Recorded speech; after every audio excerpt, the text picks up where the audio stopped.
Hey guys, hope you're all having a great day. So this video is going to be specifically focusing on these peachy knockout roses. So I'm sure if you have gone to any garden center or just like local Home Depot, Lowe's, whatever, I'm sure you've seen some sort of knockout rose there. Now there's a reason for that. They are very successful, very easy to grow, and they provide a lot of impact on pretty much any area of your yard, especially if it has a lot of sun, obviously. So I just wanted to kind of show you these plants, kind of like an update as to when we first planted them. We originally first planted them earlier in the spring/summer. It is now October, and they have grown so much since that point. And I just really wanted to point them out because out of anything I've planted this year, these have been one of the best and fast growing things that we've put in. So if you need something that has a lot of impact within the first year of planting it, this is a really awesome way to go. Now, there's a lot of different rose varieties that have a lot of different great features, but these are awesome because they have almost no maintenance, and they do give you a lot of interest and a lot of features that you would want from other roses without all the care involved in them. So we originally planted these in the spring. They were quite a bit smaller, and we have one here and then we have one over here as well. And just as soon as putting them into the ground, they have completely taken over, and in a really great way. All we really did to plant them was we just dug a hole for them and we put in Biotone starter fertilizer, which I will link down below if you're interested in. I think that's also another thing that really helped kickstart them. But besides that, we didn't really add any other fertilizer for the season, just watering them on a consistent basis. That way they always have water. And that's pretty much it besides that. Now you can deadhead them if you want to, but it's not necessary for them to keep blooming. But let's take a closer look. So this is one of the two roses that we have right here, and it has done really, really well.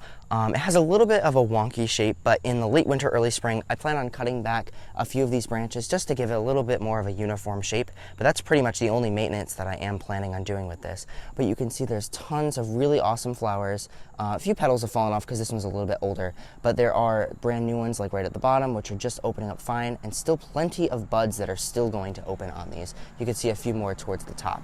So like I said, it's about the beginning of October, and this is still doing flawlessly, like absolutely nothing wrong with this. It is highly disease resistant as well, so you can see that there's no powdery mildew or anything else on these roses right now.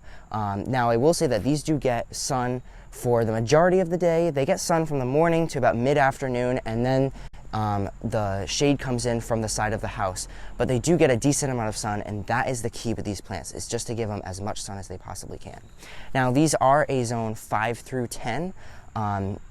So as long as you're within those zones, then these will do really, really well for you. So they're pretty decently cold hardy, and the full size of these plants is going to be about 3 to 4 feet tall by 3 to 4 feet wide.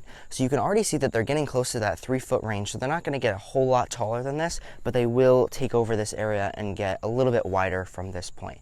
But even just in the first year, they're already getting close to that size. Now this one over here you can see I feel like has a decent amount more flowers, but it has a little bit better of a shape. It's a little more kind of like a V shape, like it's out a little bit more.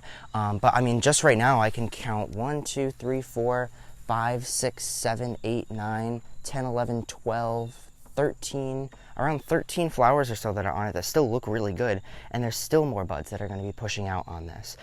So it's just doing super, super well for this time of year.